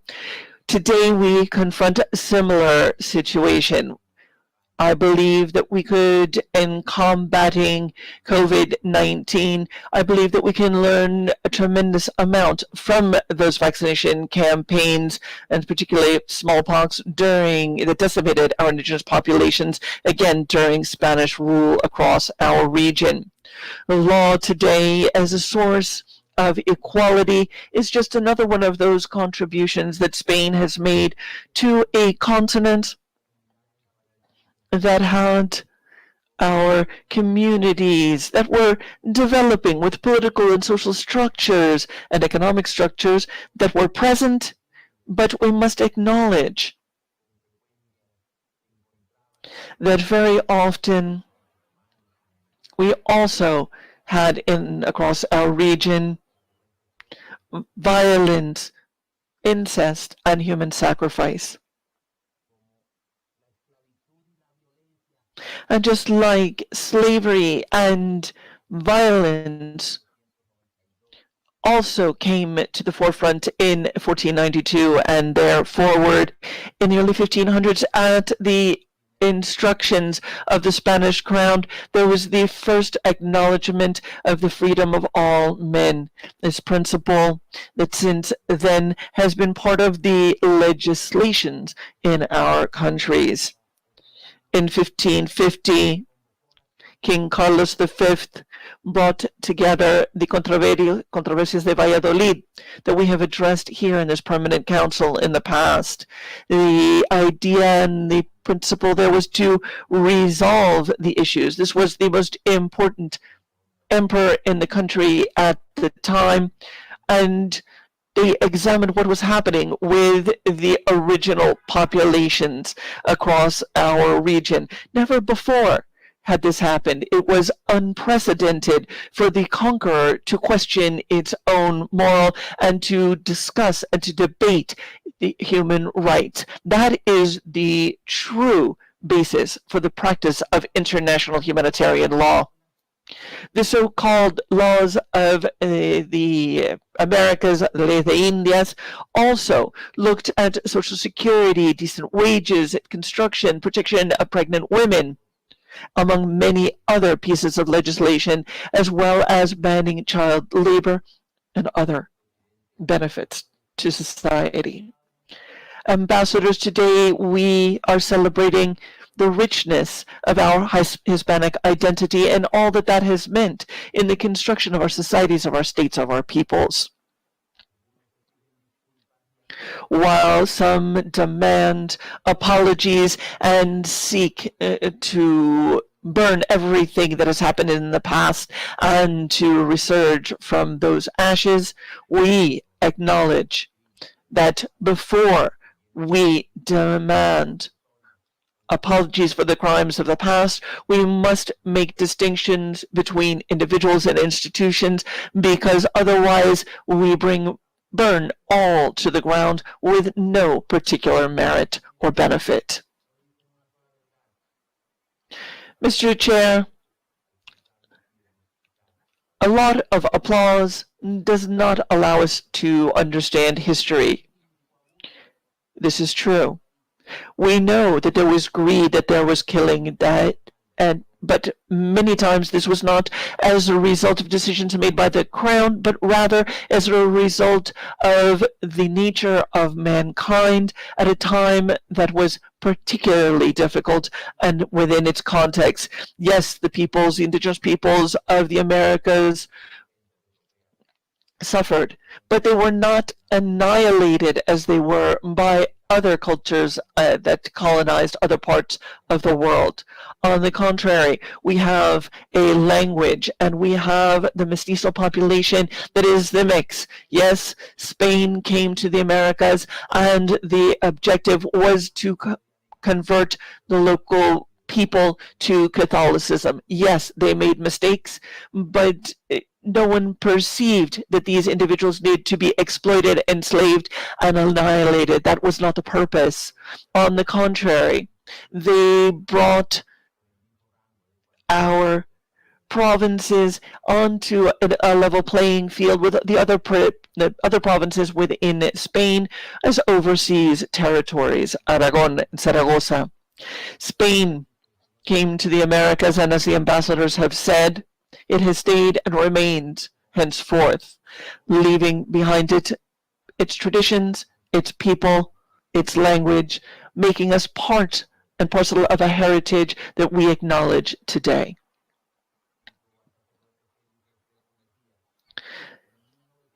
In 1930, a Colombian priest recognized that indigenous blood that we carry in our veins and the race that emerges from that comes and stems from the conquest, because it is the experience of the mixture of two races that has brought forward Hispanic America. This is a land, of course, that were discovered. We are therefore the past of a mixture of Spanish tradition and our indigenous people. Before demonizing the Spanish conquistadores, we also need to acknowledge that they are part of our tradition. We, across the Americas, all have great-grandparents who are indigenous peoples and grandparents who are primarily Spanish. We can see that perhaps I could say the following.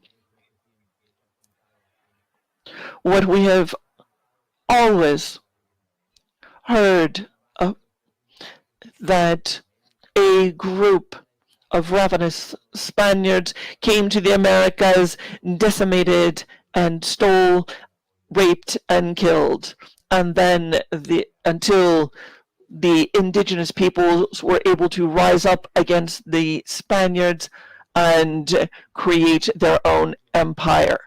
That is not the truth.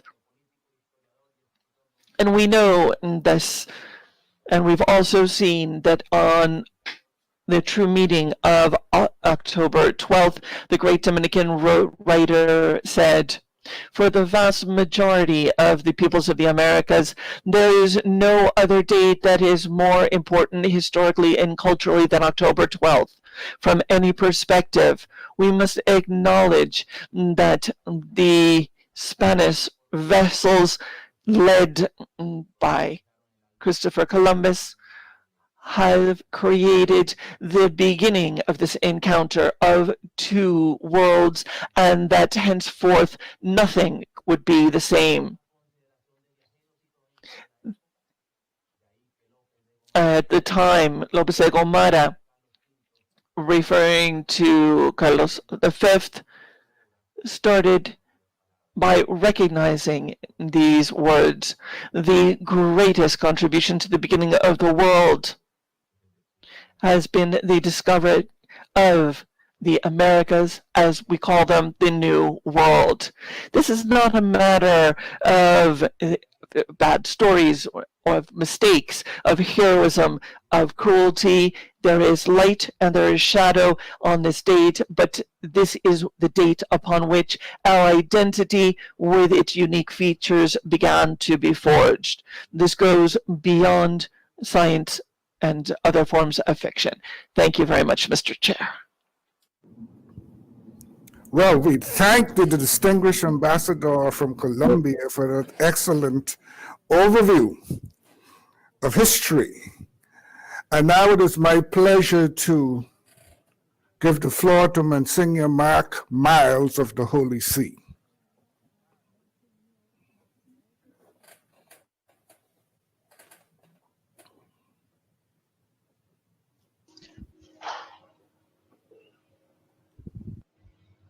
Señor Presidente, Excelencia. Mr. Chair, ladies and gentlemen, the Holy See is pleased once again to take part in this very special event to reflect on the encounter of two worlds and the arrival of Christopher Columbus when he disembarked on Wanahani Island in the Bahamas in 1492. A new element this year is COVID-19, which is having a particularly severe impact in so many countries of the hemisphere. The pandemic has obliged us to examine fundamental values regarding how we govern ourselves. In his speech to the UN last month, Pope Francisco said that the crisis could provide us with a true opportunity to rethink our way of life and our economic systems, social systems, which are broadening the gap between the haves and the have-nots worldwide, even in the Americas. He also added that we now face a hard choice. Now we have to renew our sense of responsibility and adopt solidarity that's based in justice, with seeking out the unity of human family and peace by strengthening multilateralism. That's one choice. The other choice would be that which stresses protectionism, nationalism, individualism, leaving out the most needy, the most vulnerable.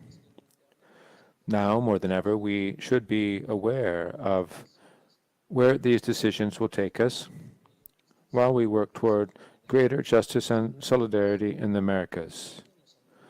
What can we learn from the arrival of these adventurers at the end of the 15th century to this new world? How did they interact with the indigenous peoples that they encountered?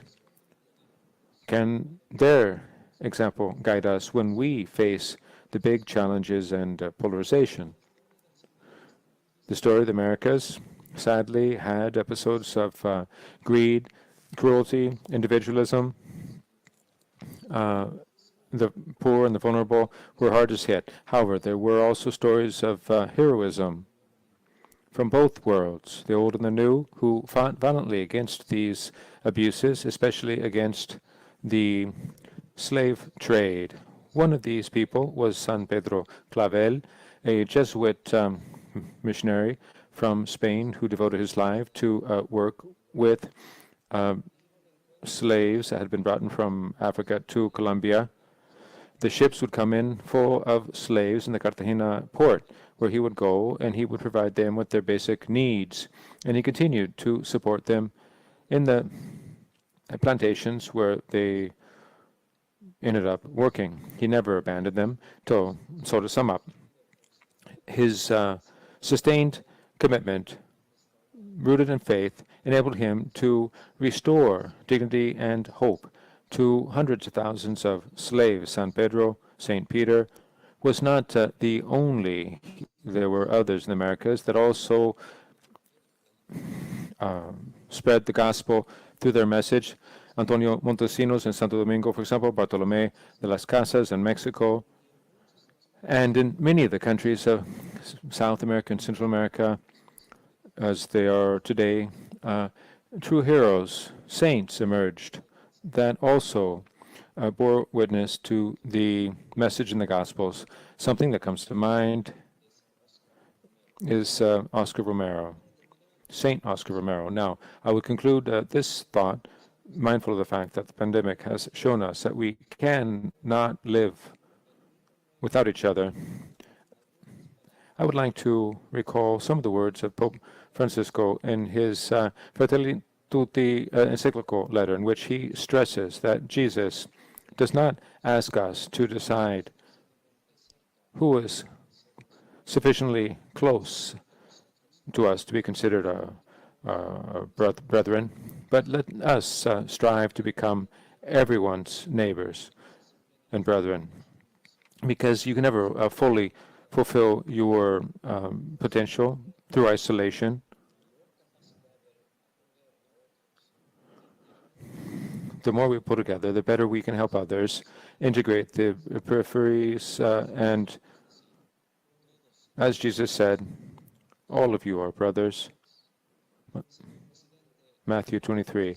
So, Mr. Chairman, the Organization of American States was established to bring together all of the countries of the Americas, including everyone, with a common vision that we all share, all the member states share. The efforts that we've carried out to consolidate multilateralism are present at the heart of this organization in the Americas and the mission it carries out. So let's continue to work together to achieve this noble goal, inspired by the heroic life of sacrifice of all of those from the old and the new worlds.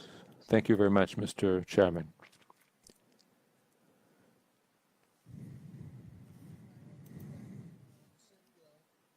Very sincerely for those remarks, and in particular, Monsignor, for pointing out that on the 12th of October 1492, in the early morning, Christopher Columbus spotted the island of Guanahani in the Bahamas, which he named San Salvador.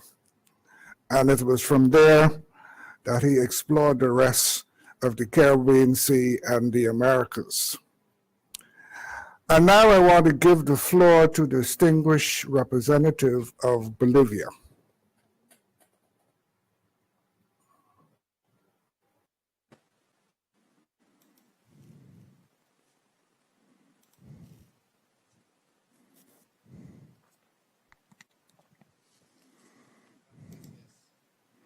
Thank you, Mr. Chairman. Thank you, Secretary General, ambassadors, Madam Ambassador from the Kingdom of Spain. I thank you for convening this meeting. October 12, 1492, in the early morning, until now, this encounter of two worlds coming together of two different cultures and traditions. Since then, we have been building ties of respect and friendship and history. There was a rich exchange of foods and a rich and fertile exchange of friendships and cultures. This sensational period of history is not ending. These are cycles that transform from one generation to the next. Differences should serve to help us create and not destroy. Who discovered whom? Both discovered each other. So this very fertile encounter is constantly renewed. Therein lies the spectacular nature of it.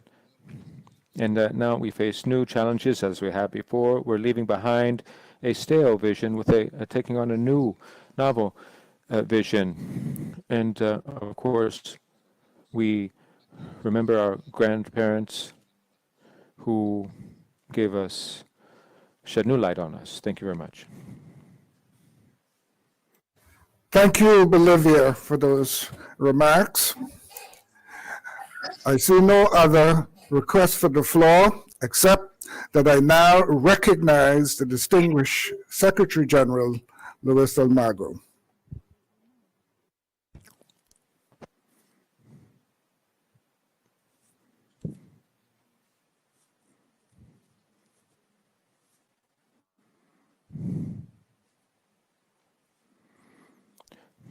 Permanent Observer, Representative of Spain, Ambassador Carmen Monton. October 12th, 1492, as all historic processes, that was a true watershed in history. There are many positive things that the Spanish-speaking countries should take stock of, starting with our common language. Nearly 500 million people in the hemisphere speak it. The cultural element that has brought us together in a meaningful way across regions, despite the fact that there is an ocean between us. We've seen examples of common values that we share between Spain and the Americas. Without a doubt, today, we have common goals and purposes for the well-being of our peoples. In our organization of American states, this is a place where we continue to come together and have for more than 70 years, striving for human rights, for security. And we do this with Spain as a permanent observer. That is the longest standing relationship we have with an observer, and the commitment and the contribution that it makes to development in our 4 pillars have been fundamental for us to build a stronger future for the Americas. Spain is an extra-regional country that has made the greatest contribution to the work we do, and we appreciate it very much. Rooted in the concept of strengthening democracy, human rights, respect,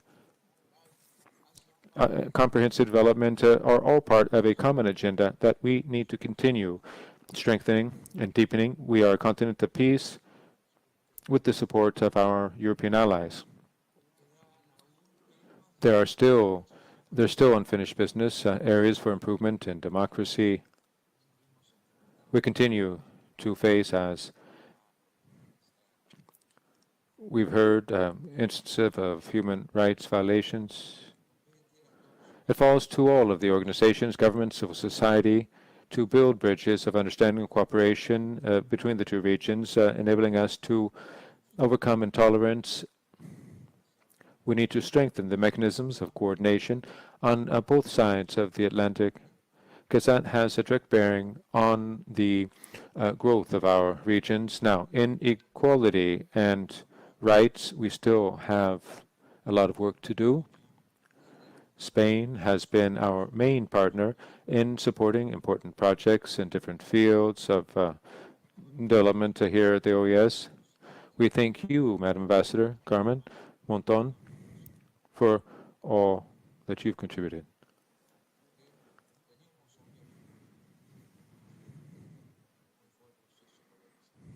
We still have see the results of the colonizing process where there are still pockets of people striving for their rights. We would like to stress the contribution that Africa has made to our culture, to our region. Ambassador Ordóñez has said this. We are all European. We are all African. We are all of the original peoples. We are all Eastern. We are all Western.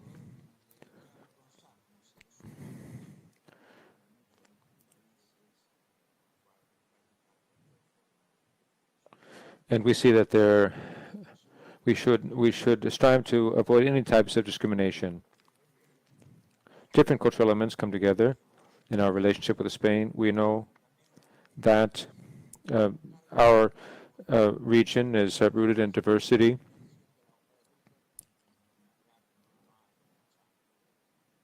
And we will continue to strengthen our ties, going down the path that we have gone down thus far. We are hit with the crisis, but out of crises, opportunities emerge and hope emerges. Now, the ties between Spain and the Americas has been strengthened. We see solidarity, exchange of information and of knowledge and of culture. And there's been much solidarity and affection, fondness expressed between our regions. Spain has reached out for us during these difficult times through its permanent representative. Thank you very much, Mr. Chair. Thank our distinguished Secretary General for those remarks. I see no further requests for the floor. Distinguished colleagues, we have concluded the consideration of the item on the agenda for the special meeting today. I want to thank you all for your participation. This meeting now stands adjourned.